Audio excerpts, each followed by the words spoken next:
Sœurs et frères dans le Christ, paix, joie, grâce, amour à chacun, à chacune de vous de la part de Dieu notre Père et au nom de notre Seigneur Jésus-Christ en ce mardi de la 26e semaine du temps ordinaire.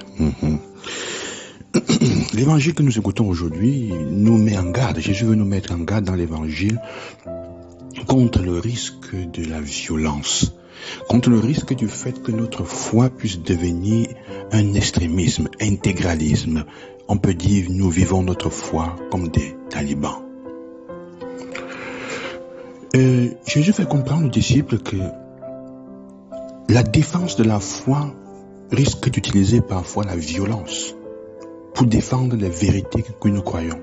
Et toutes les fois qu'on utilise la violence, le témoignage du message de paix de Jésus, de Dieu qu'on veut montrer, devient un contre-témoignage. La violence ne peut jamais manifester la vérité de Dieu. La violence, quelle que soit sa forme, offusque, devient un contre-témoignage contre la vérité du Dieu de Jésus-Christ que nous servons. Jésus dans cet évangile se fait le défenseur de ceux qui sont comme des opposants pour lui. Il va à Jérusalem, il est en train d'aller vers sa mission, vers son don de soi pour le salut de toute l'humanité. Et ceux qui, pratiquement, ont le plus besoin de ce salut, de cette libération qu'il va faire, sont ceux qui s'opposent d'abord à lui. Les Samaritains l'empêchent de traverser leur village. Et souvent cela arrive à nous-mêmes. Dans notre besoin de Dieu, parfois nous sommes ceux qui nous opposons le plus au message de foi, d'amour et à la manifestation de l'amour de Dieu envers nous.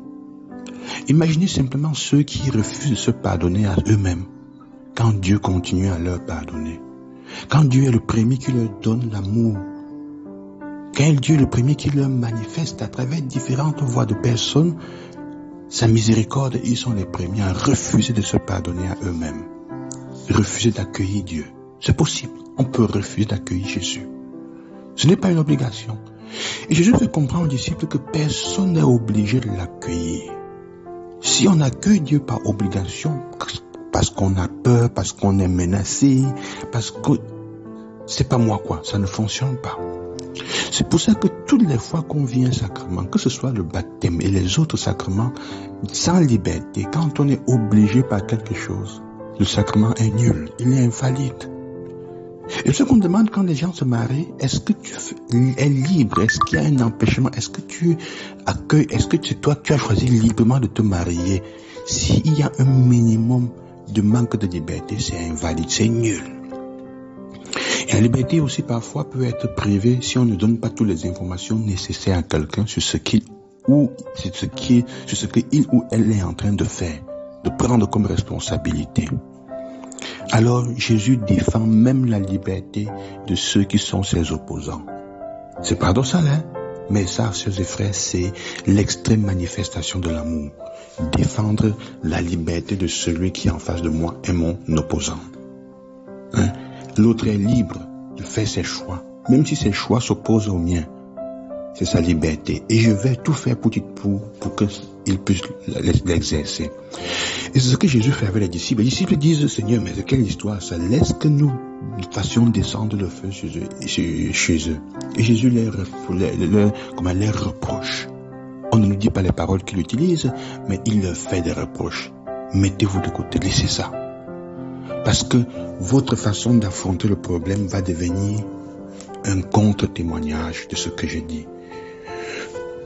On ne peut pas annoncer l'amour de Dieu avec des paroles de violence, en contredisant, en opposant, en obligeant les gens. C'est une opposition fondamentale. Parce que l'évangile, l'Eucharistie est contre la violence, et non-violence dans sa nature profonde. Toutes les fois que tu parles de Dieu, ou que tu veux témoigner l'évangile, envers quelqu'un qui n'est pas d'accord avec toi, ou qui s'oppose, ou qui ne veut même pas embrasser la foi, et que tu utilises la violence, qu'elle soit verbale, qu'elle soit psychologique, comme manigance pour s'opposer, alors c'est contraire à la foi, tu manifestes l'opposition, le contraire de ce qui est Dieu, le contre-témoignage. Souvent c'est ça. Et c'est pour ça que souvent les gens fuient loin de nous. Quand notre expression de la foi de Dieu, on défend Dieu avec la violence, on défend sa propre foi en agressant l'autre. ce n'est pas de Dieu, chers et frères. Dieu est amour, paix, joie, douceur. C'est ce que Jésus fait comprendre. Jésus dit, je suis là pour défendre même la liberté de ceux qui s'opposent à moi. C'est ça la vraie expression de ceux qui croient en Dieu qui est Père, Fils, Saint-Esprit, Père miséricordieux, le Père de la parole, le Père que nous prions dans la prière de notre Père, quand nous disons notre Père qui est aux cieux. Nous reconnaissons que nous sommes tous frères et sœurs. Et donc, quand nous parlons de son amour pour nous, nous devons le manifester aux autres. Et il n'est pas violent. Aujourd'hui, Dieu nous rappelle cela. Toutes les fois que tu te fais violent dans quelque chose, dans ta défense de l'autre, ton action devient une barrière, un écran à ce que la manifestation de l'amour de Dieu puisse être concret aux yeux des autres. Ça devient un contre-témoignage. Nous sommes donc invités, sœurs et frères, à regarder dans nos journées tous les actes, les gestes et les manifestations de la violence que nous portons souvent. Même quand nous parlons de Dieu. Quelqu'un défend, quelqu'un par exemple critique ta foi ou critique Dieu et tu commences à l'agresser, à l'insulter. Tu lui donnes raison. Tu lui donnes raison. Tu lui donnes raison que le Dieu auquel tu crois est un Dieu auquel on ne peut pas adhérer parce qu'il est violent. Que le Seigneur vous accompagne et qu'il vous donne la patience, surtout le courage de ne pas vous fâcher et de ne pas témoigner de Dieu avec violence.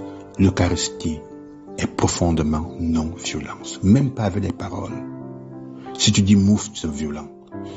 Même le ton de la parole peut être violent. Que le Seigneur vous bénisse et qu'il vous accompagne dans cette journée. Loué soit Jésus-Christ. À demain.